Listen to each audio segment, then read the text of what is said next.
Bill, kalau kita ngomongin tren Ya, inflasi di Indonesia nih, apakah akan ya, segera break dari batasan BI di 1 sampai 3%? Terus kalau kita lihat sekarang tuh udah ada spread negatif antara inflasi dan juga suku bunga gitu. Kamu ngelihatnya gimana nih? iya. Kalau memang kita lihat ini inflasi ini kan memang trennya kan naik ya di seluruh global ya, karena kan harga energi ini naik semua di mana-mana gitu kan. Tapi kembali lagi kita harus ngelihat bahwa di Indonesia ini ya Miss ya, ini kita bisa bilang termasuk paling stabil Miss. Kenapa? Karena harga beras masih stabil ya. Terus juga kalau kita lihat BBM kita juga bisa dibilang masih disubsidi gitu kan. Jadi kita kurang lebih kondisinya tuh masih lebih aman lah sebenarnya dibanding sama negara-negara lain. Dan jangan lupain juga kalau negara kita ini penghasil komoditas nih, ya kan, coal, CPO, gitu kan. Nah ini bisa dibilang kan membantu kita juga nih sebenarnya secara ekonomi dan memang apa ya ini mungkin ini aja ya Miss ya. Kita juga tahu kan market ini sekarang ini lagi nggak gampang ya kalau kita mau ngomong gitu ya. Ya memang kelihatannya IHSG itu baik-baik saja nih di 69, 7.000.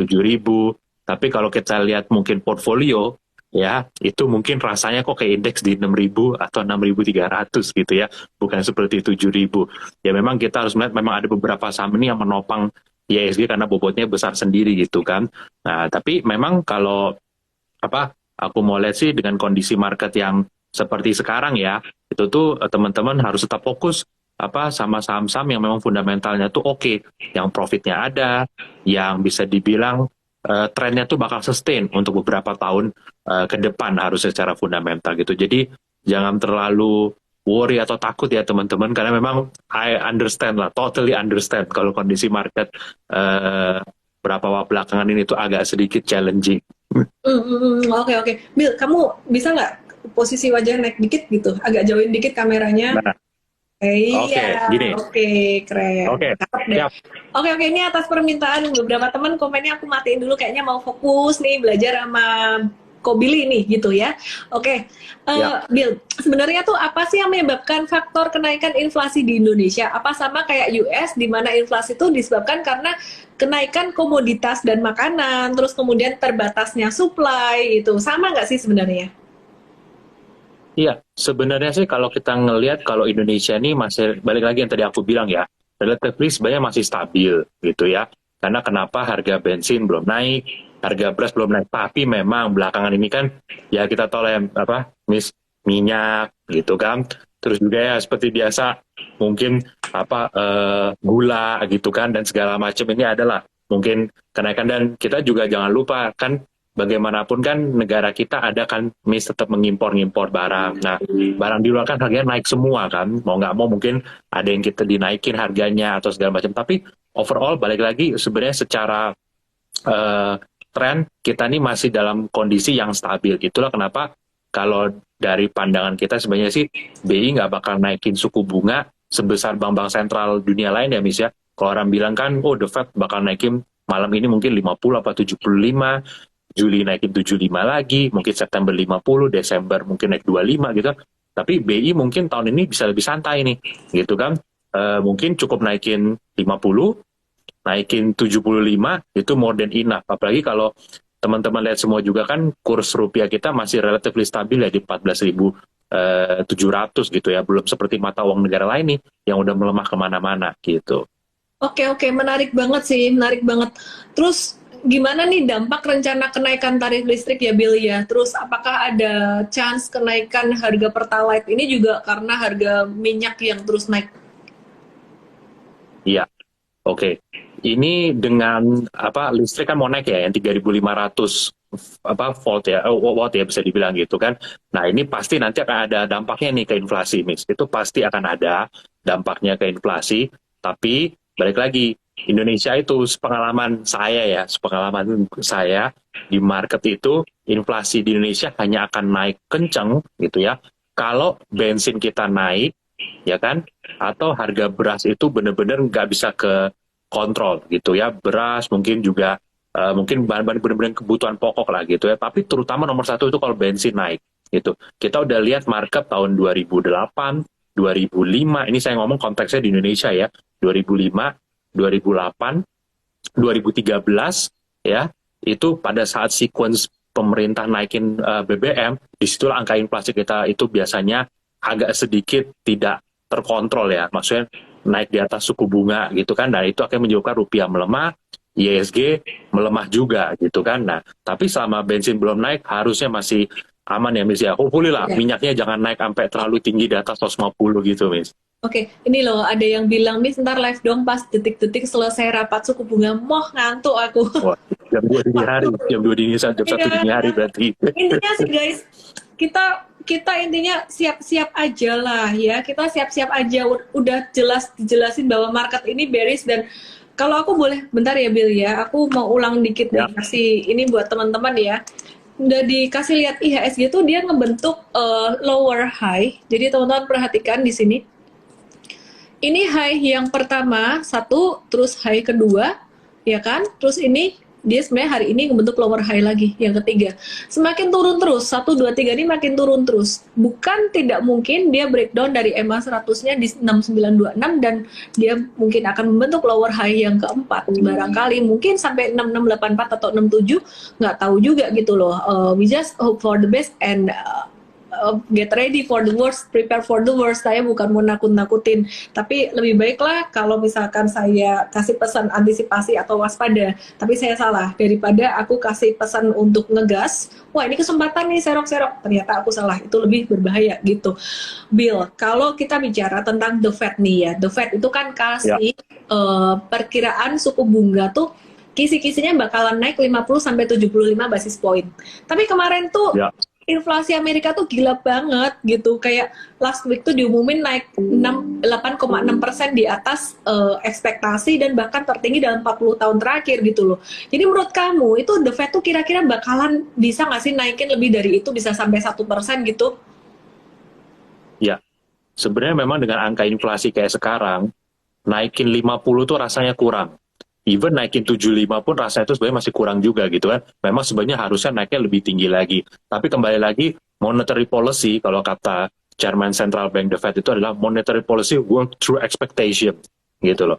Karena kenapa? Contohnya gini deh, sekarang suku bunga The Fed itu masih 1% kan ya, teman-teman bisa dibilang masih sekitar 1% lah gitu kan. Nah, tapi kenapa yield itu sudah 3,3, 3,4 gitu kan? Nah, karena market itu bekerja berdasarkan ekspektasi gitu. Jadi mau The Fed malam ini naikin 75 atau 50, yang paling penting akan didengar orang adalah Powell itu statementnya apa gitu kan. Forward guidance-nya itu seperti apa ke depannya.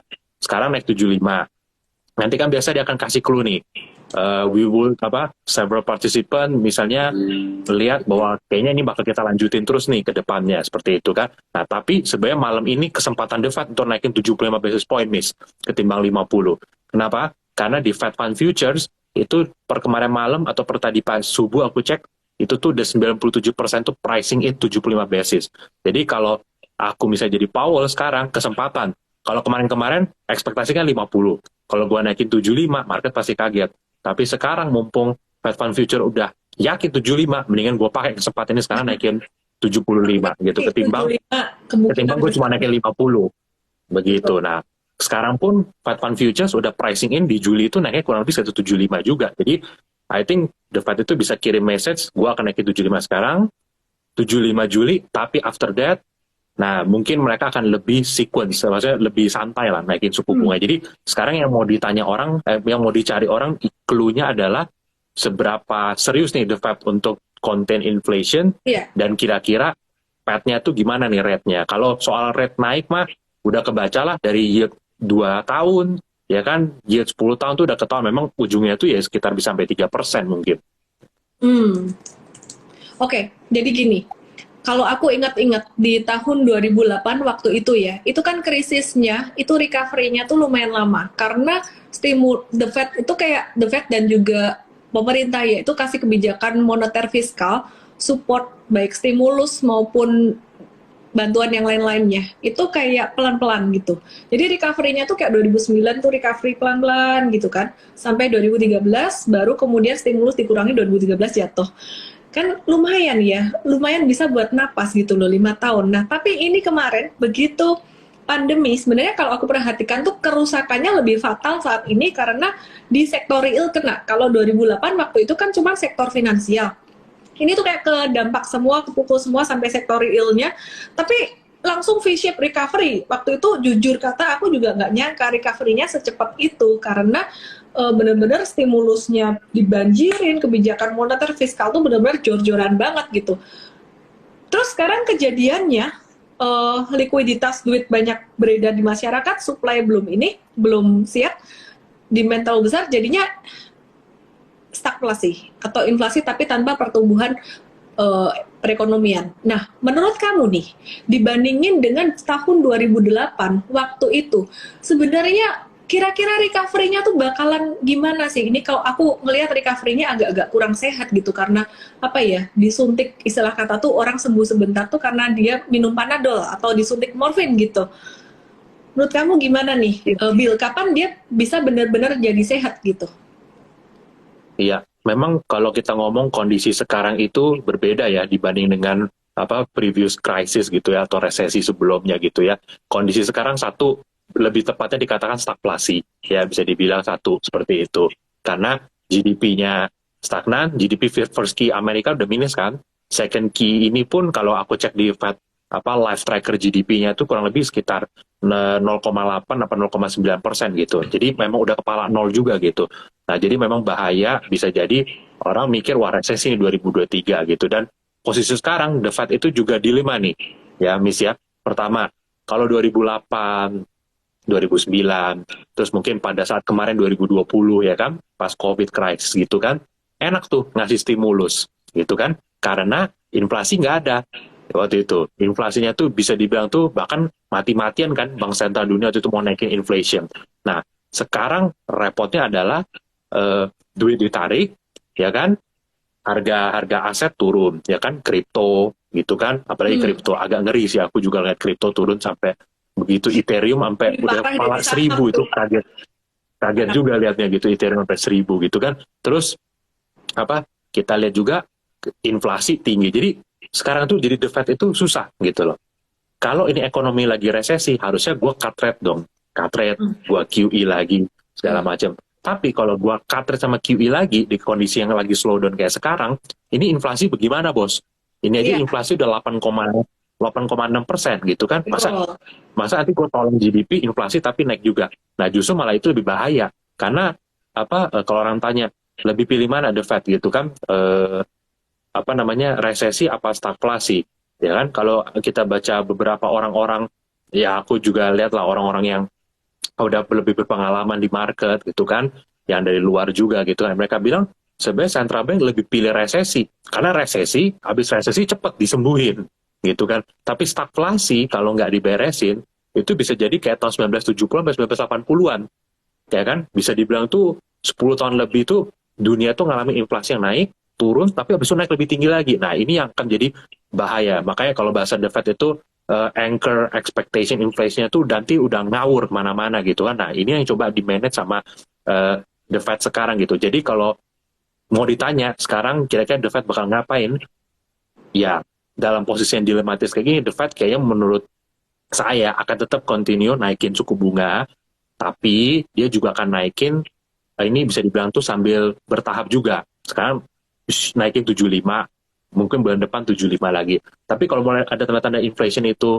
turun, nah dia kan nanti ke depan, ke belakang bisa santai. Dan teman-teman juga harus ingat, market itu selalu bisa dibilang tuh move ahead of the expectation gitu kan. Jadi jangan heran nanti ketika resesi misalnya kayak dulu 2008 2009 resesi selesai itu kuartal 3, tapi kan market udah bottom deh kuartal 1 gitu. Jadi market itu saham itu selalu bekerja berdasarkan ekspektasi sih. Gitu. Ini ada Andre Hermawan Santoso, gara-gara embargo minyak Rusia cabut embargo beres kok, gak usah naikin suku bunga. Tidak semudah itu kawan gitu. Jadi ceritanya tuh waktu pandemi kemarin itu banyak dong pabrik-pabrik bisnis yang tutup, terutama di China juga sama. Nah dari situ itu kan lockdown lumayan lama ya, meskipun mereka recover duluan. tidak hanya di China, di banyak negara juga. Dan ketika mereka tutup pabriknya, mereka tutup bisnisnya, mau bangkit lagi, bikin lagi itu nggak gampang. Apalagi untuk bisnis yang non ESG, di mana mereka mau dapat sumbangan lagi, mau dapat pinjaman atau mau dapat duit dari bank atau dari manapun, itu kayak nggak mudah. Sekarang banyak investor tuh yang fokusnya lebih pada perusahaan-perusahaan ESG gitu loh. Jadi ya mau gimana gitu, suruh naikin supply tapi modalnya kurang. Nah mungkin salah satu faktornya itu gitu. Oke. Nanti kita akan bahas lagi bareng dengan Ko Billy, tapi aku izin mau jawab satu pertanyaan dari Kocak Sihat Kocak Tenan ini. Miss, gue kapok main saham, mau balikin semua duit ya, wes kamu pergi gym olahraga aja. Iya, mau balikin semua duit. Oke, aku pernah ada di posisi kamu kok gitu. Jadi waktu itu aku di tahun 2008 ya. Bentar.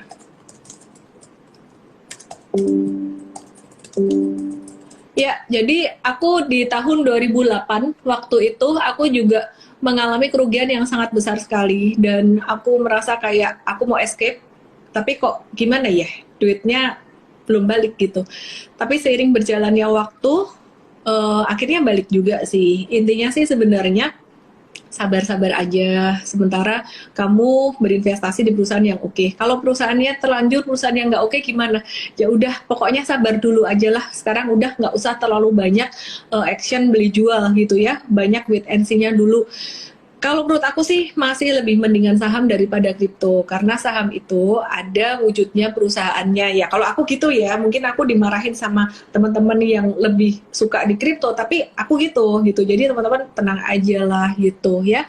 Oke, terus Sabtu nanti ada seminar cuantastik, teman-teman langsung aja ke mtrade.id/cuantastik, karena Sabtu nanti kita akan bersama dengan Koko Billy Budiman dari Trimega Sekuritas sebagai Head of Retail Equity Sales, dan kita mau bahas tentang sektor apa nih yang bakalan diuntungkan dengan kenaikan inflasi, saham apa yang berpotensi, dan saham apa sih yang jadi tantangan, dan pastinya akan melengkapi analisisnya mTrade. Kalau teman-teman lihat analisisnya mTrade, mungkin teman-teman udah tahu nih dari morning briefing, dan Sabtu pekan lalu pun kita mungkin udah bahas beberapa saham yang potensial gitu, meskipun ada inflasi. Morning briefing, day briefing juga setiap hari dibahas. Tapi kita mau dengerin dong view-nya dari Ko Billy Budiman hari Sabtu besok jam 10 pagi. Jadi teman-teman langsung aja ke mtrade.id/cuantastik. Oke, Bill, mungkin kasih teaser dikit Sabtu nanti mau bahas apa? Iya, dalam kondisi kayak sekarang itu memang nggak gampang ya. Tadi aku udah bilang sekali lagi, kondisi kayak sekarang tuh nggak gampang. Jadi kita dituntut juga stock picking tuh sektornya pun kita juga harus pilih dengan lebih hati-hati ya gitu ya, karena ya seperti yang teman-teman lihat lah, contohnya kayak misalnya hari ini atau 2 hari terakhir lah gitu kan, komoditinya agak volatile ya gitu ya, bisa dibilang gitu kan. Padahal kan bisa dibilang kalau teman-teman ngecek mungkin harga komoditasnya ini semua kurang lebih masih tinggi semua gitu kan ya, tapi kembali lagi kadang-kadang tuh kita tuh bisa jadi agak, bahasanya apa ya, kita tuh bisa jadi panikan lah dalam short term kondisi sekarang gitu. Kadang-kadang beli gitu, kenapa turun ya tiba-tiba kayak gitu kan. Nah, jadi apalagi kalau teman-teman yang mungkin nih beli sektor teknologi gitu kan, terus kemarin mungkin cut loss nih di bawah gitu kan, terus beli saham komoditi persis 3-4 hari lalu di pucuk kayak gitu kan. Jadi rasanya kok kayaknya masuk sektor apa aja tuh salah gitu kan. Nah, jadi sebenarnya kita lebih pengen, nanti Sabtu kita lebih pengen ngobrolin maksudnya dalam kondisi kayak sekarang tuh sektor mana yang kedepannya tuh masih oke gitu dalam menghadapi inflasi kayak sekarang. Karena teman-teman harus lihat kondisi sekarang itu tidak semudah kayak Rusia stop perang sama Ukraina gitu kan, nanti pasti harga minyak turun. Rusia stop perang sama Ukraina bukan berarti sanksi ekonomi langsung dilepas sama Europe, itu satu ya kan. Terus juga teman-teman harus tahu juga jalur perdagangan dunia sekarang itu tuh sekarang tuh jadi lebih tricky. Ya kan, itu juga kenapa kan saham-saham kapal kemarin kan banyak yang naik semua kan, kayak SMDR, gitu kan, Temas dan segala macam. Karena kenapa? Itu kan jalur perdagangan yang mungkin biasanya cuma berapa hari, sekarang akan mungkin jadi double, panjang gitu kan. Sedangkan kita tahu untuk bikin kapal yang baru, itu tuh bukan, kalau bahasa aku tuh bukan kayak bangun candi ya teman-teman ya, 1 malam jadi 1000 gitu kan. Ini butuh waktu yang panjang loh untuk bikin satu kapal gitu kan. Nah, jadi kita tuh punya benar-benar problem yang struktural nih sekarang nih. Kenapa? Investasi di dunia oil and gas tuh sudah kurang lebih 7 tahun ini sangat rendah. Apalagi sejak ESG era itu kan udah rendah banget. Jadi supply oil itu benar-benar susah banget. Jadi jangan juga orang mikir, oh Biden bulan depan kan mau ketemu Prince Arab Saudi kan ya. Oh berarti oil bakal langsung dipompa lagi nih sama OPEC. Nggak segampang itu juga. Kalau teman-teman ngecek, OPEC punya spare capacity itu tinggal 1,5% atau 2%. Jadi mau dia pompa pun itu nggak akan membantu banyak gitu kan. Terus juga sekarang shortage kapal, dan kalau teman-teman ikutin juga berita, itu kalau nggak salah tanggal 8 apa 9 Juni kemarin, Freeport punya LNG station itu kan meledak ya di US sana gitu kan. Nah orang bilang, wah ini nih penyebab harga komoditas, saham-saham komoditas Indonesia turun nih, lihat dong harga natural gas tuh turun. Yang turun itu harga natural gas di US, karena kan berarti supply gas di US kan jadi banyak karena nggak bisa ekspor kan. Nah tapi masalahnya harga gas di Europe itu langsung terbang, teman-teman. Kenapa? Karena sumber gas di Europe itu salah satu yang paling besar dari Freeport ini, gitu loh. Jadi dengan Freeport ini sekarang nggak bisa ekspor, nah akan rebutan nih nanti nih Asia, Eropa di winter nanti gitu. Karena LNG-nya, ini Freeport ini bilang kemarin malam tuh baru akan partially mulai lagi tuh partially-nya 3 bulan lagi, gitu. Nah jadi imagine sekarang tuh energi itu shortage-nya seperti apa, dari produksi terkendala, dari logistik terkendala, dan balik lagi kita nih sedang memasuki masa konsumsi energi yang tinggi nih, karena di US ada summer ya, betul, ada summer driving demand gitu kan, itu akan demand naik. Dan mesti diingat, setiap Cina itu online lagi setelah lockdown, itu tuh biasa komoditas akan shoot up naik lagi gitu. Jadi memang kalau mau dibilang sebenarnya stok sektor yang paling aman dan paling bisa sustain ke depannya tuh sepertinya memang masih komoditas ya gitu. Tinggal nanti mungkin ya kita lihat ya, kita lihat sektor komoditas mana nih, kan komoditas terbagi banyak sub komoditi gitu ya, mana yang menarik gitu. Oke. Good. Thank you banget, Bill. Ini Budi Kaim bilang BI rate naik, interest bank naik, NPL juga akan naik. Amsyong tenang, masih tetap akan ada peluang kok.